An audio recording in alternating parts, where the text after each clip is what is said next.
Apakah konsep pemahaman tentang keselamatan mempengaruhi keselamatan itu sendiri? Dari Mahari. Apakah konsep pemahaman tentang keselamatan itu mempengaruhi keselamatan? Tergantung konsepnya bagaimana, saudara ya. Kalau konsepnya adalah konsep yang mendasar, ya, atau secara dasariah, menurut saya itu mempengaruhi keselamatan. Misalnya, kalau orang mempunyai konsep bahwa perbuatan baik bisa menyelamatkan dia, maka dia lalu akhirnya mengandalkan perbuatan baiknya untuk selamat. Dan pada waktu dia mengandalkan perbuatan baik untuk selamat, dia mengandalkan usaha sendiri untuk selamat lewat ketaatannya, lewat kesalehannya, justru dia menjadi tidak selamat. Dia di bawah kutuk. Menurut Galatia pasal 3, setiap orang yang mau hidup dari hukum Taurat itu di bawah kutuk. Jadi kalau dia mempunyai konsep dia bisa selamat melalui perbuatan baik, dan dia melakukan hal-hal yang bersifat rohani, melakukan hal-hal yang dituntut agama dengan tujuan supaya dia masuk surga, atau dengan tujuan dia selamat, justru membuat dia dikutuk oleh Allah, maka dia menjadi tidak selamat.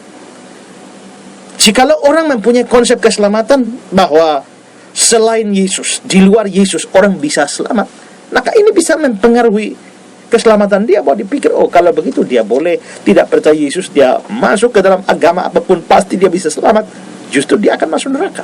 Jadi di sini, jikalau konsep keselamatannya itu bersifat dasariah, maka itu jelas mempengaruhi keselamatan seseorang.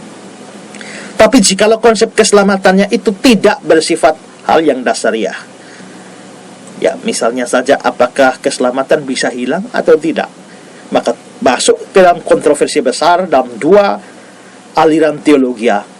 Doktrin Calvinisme mengajarkan bahwa manusia, kalau orang sudah beriman pada Yesus, keselamatannya tidak bisa hilang. Dengan kata lain, dia sekali selamat, dia akan tetap selamat. Tuhan akan menjaga dia.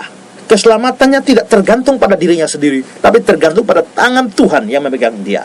Tuhan akan membuat dia setia, Tuhan mengaruniakan hati yang taat kepada dia, sehingga pada akhirnya dia lalu akhirnya setia sampai akhir, sehingga dia pasti selamat. Jadi dia sekali dia selamat, dia pasti terus selamat. Tapi Arminianisme itu mengajarkan kita memang sudah selamat, tapi keselamatan itu bisa hilang. Jikalau kita murtad, maka keselamatan kita hilang. Calvinis bilang, jikalau orang sungguh-sungguh percaya, dia tidak bakalan murtad. Yang murtad itu menunjukkan tidak pernah sungguh-sungguh percaya. Tapi Arminian mengajarkan tidak ada orang yang sungguh-sungguh percaya tapi bisa murtad. Nah, tapi kalau kita tanya, apakah Calvinis percaya bahwa hanya Yesus satu-satunya jalan keselamatan? Ya. Apakah Arminian percaya demikian juga? Ya. Apakah Calvinis percaya bahwa manusia tidak bisa selamat dengan perbuatan baik hanya lewat iman pada Yesus? Ya. Tanya Arminian juga, apakah seperti itu? Ya juga. Berarti dalam hal yang dasariah mereka sama. Tapi dalam urusan selamat bisa hilang atau tidak, mereka berbeda. Ya, kalau berbeda, menurut saya ini tidak menghilangkan keselamatan. Ini hanya soal konsistensi berteologi. Bagaimana menafsir ayat-ayat kitab suci. Itu memang terjadi perbedaan. Ada konsep yang berbeda. Tapi kalau ini tidak dasariah, itu tidak mempengaruhi keselamatan.